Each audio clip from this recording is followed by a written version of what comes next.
अज खां 350 साल अॻु अफगानी लश्कर जो सिपह सालार मदद खान पठान हैदराबाद खां 25 किलोमीटर ओभर तरफ़ हिंगोरियाणी जे माड़ियुनि ते मथां कीअं काह करे उन ते हमलो कयो ऐं पोइ उनखे बाहि ॾेई साड़े छॾियो।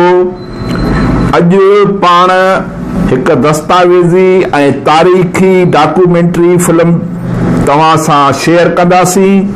ही तमामु अहम पोस्ट आहे ऐं तमामु तारीख़ी ऐं इंफॉर्मेटिव वीडियो आहे। तव्हां दोस्तनि खे गुज़ारिश आहे त हिन वीडियो खे पाण बि ॿुधो ऐं दोस्तनि सां शेयर बि कयो। जे अव्हांखे हीअ तारीख़ी वीडियो सुठी लॻे त मुंहिंजे हिन यूट्यूब चैनल खे सब्सक्राइब करे, लाइक करे, कमेंट्स कयो ऐं ॿियनि दोस्तनि सां शेयर कयो।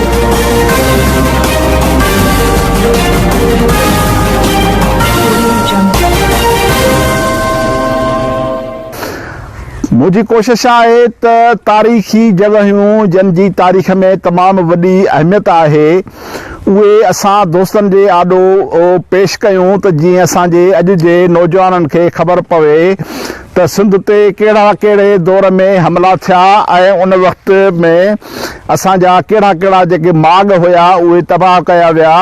त अचो त पाण अॼु हिन पंहिंजो हिंगोराणी माड़ियुनि जा जेके क़दीम आसार आहिनि उहे टंडो फज़ल वेझो मौजूदु आहिनि। टंडो फज़ल जेको आहे उहो ही माॻ हैदराबाद खां तक़रीबन 20 खां 22 किलोमीटर जेको आहे उहो परे आहे, ओभर में आहे। हिते हिकु मुक़बरो ऐं 2 मस्जिदूं ठहियल आहिनि जेकी मियां नूर मोहम्मद कलोड़े जिन जे दौरे हुकूमत इहो साल आहे 1753, 1719 खां 1753 जो इहो साल आहे।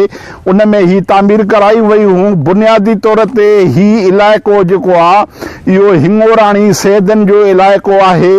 1781 ईस्वी में अफगान सिपह सालार मदद खान पठान हिन इलाइक़े ते हमलो करे हिन इलाइक़े खे बाहि ॾेई साड़ाए छॾियो हुयो। उन में 2 मस्जिदूं, हिकु मुक़बरो ऐं कुझु ड्रथल माड़ियुनि जा आसार अञा ताईं मौजूदु आहिनि जिन जी अॾावत पुराणनि सिरुनि ऐं चुन सां कई वई आहे। त ही इन इलाइक़े जी तारीख़ ते असीं तफ़सील सां तव्हांखे ही वीडियोज़ बि ॾेखारींदासीं। अॼु खां 10-15 साल अॻु में जॾहिं हिते कुझु खोटाई कई वई हुई त उन मां कुझु सोन ऐं ॿियूं शयूं बि काफ़ी निकितियूं हुयूं।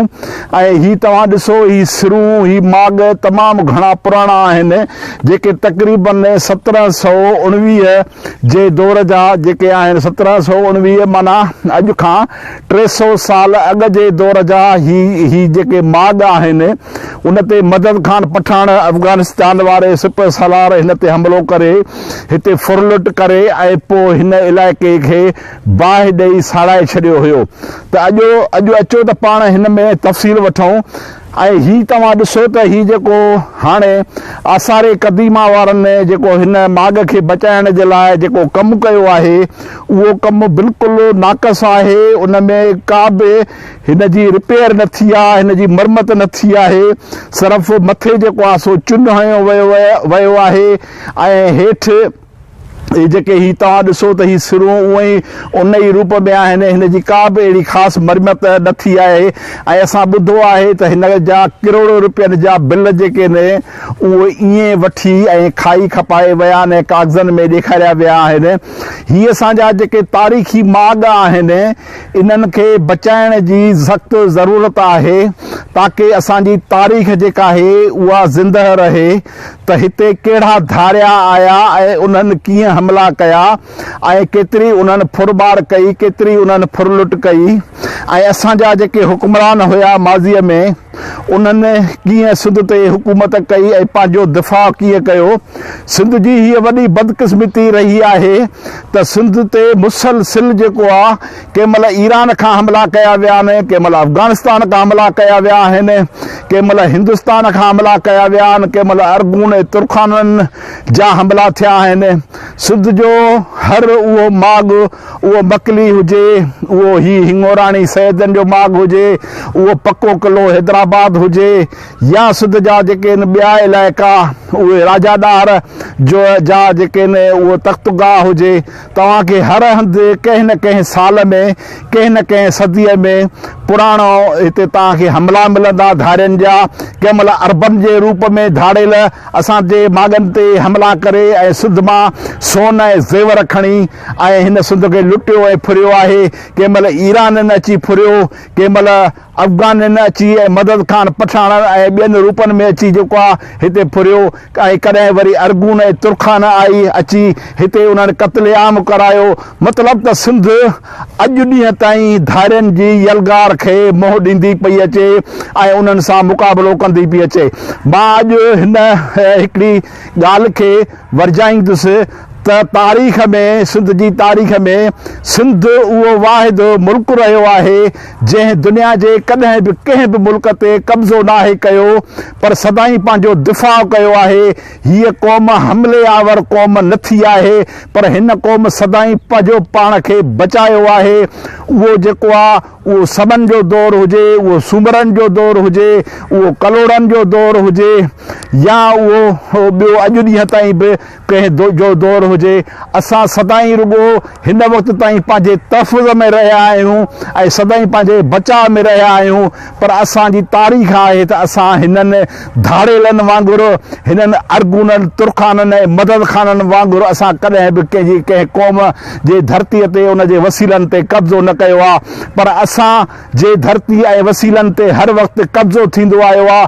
अॼु बि सिंध सॼी 70% जेका ज़मीन आहे उहा धारियुनि जे कब्ज़े हेठि आहे। ही त ॿाराड़ी आहे, पर सिंध जे शहरनि ते कब्ज़ो आहे। अॻिते हली तव्हांखे असीं ॾसींदासीं टंडो आलम मरी ऑयल फील्ड ॾसींदासूं, उहा कंहिंजे कब्ज़े में आहे। उन ते जेके ट्राला जेके तेल सां भरिजी निकिरनि था उहे तव्हांखे ॾसींदासूं।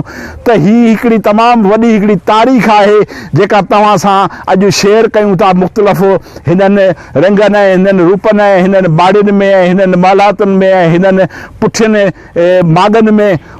300 साल अॻु में त हिते मदद ख़ान पठान आयो, पर वॾो नाहक त हीअ आहे त हीअ जेका मस्जिद तव्हां ॾिसो था, हिन वक़्तु बि हिते जेको आहे सो पठाणनि जो उन ते कब्ज़ो आहे ऐं पठाणनि जा ॿार ऐं पसगरदई जा ॿार जेके आहिनि सो उते पढ़नि था।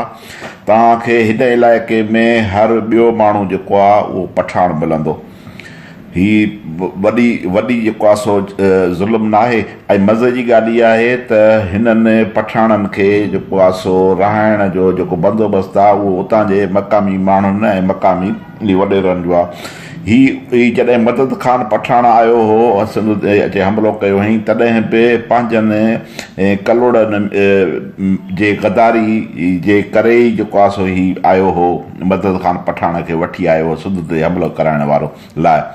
ऐं अॼु बि उहे साॻाई उहो मूं पक सुञाता पंहिंजा हा के धारियुनि सां गॾु धाड़े में थे वाट ॾसियाऊं वेरनि खे वेही वांगीड़नि जे वाड़े में। मूंखे त तजब थिए थो त 300 साल गुज़रण जे बावजूदि बि जेको आहे अॼु बि ॿाराड़ीअ जे जेका मस्जिद आहे, जेका तारीख़ी मस्जिद आहे, वॾे में वॾी मस्जिद आहे, उन ते कब्ज़ो जेको आहे उहो उन्हनि पठाणनि जो ई आहे। त मतिलबु त अॼु खां 300 साल अॻु में बि मददगान अफ़गानी जो हमिलो हो ऐं हाणे मददगान अफ़गानी जो त नालो तारीख़ में रहियो आहे, पर अॼु बि हिन सिंध ते जेको आहे सो कब्ज़ो हिननि अफ़गानी पठाणनि जो आहे। ऐं मूंखे त तजब पियो थिए त हेॾे ॿाराड़ीअ जे इलाइक़े में हिन मस्जिद में मदरसे में जेको सॼो उते ॿार पढ़नि था या उते पठाणनि जूं मूं फैमिलियूं ॾिठियूं हिन इलाइक़े में, उन्हनि जा घर ॾिठा ऐं उन्हनि खे वरी जेको आहे सो सहूलियत उतां जा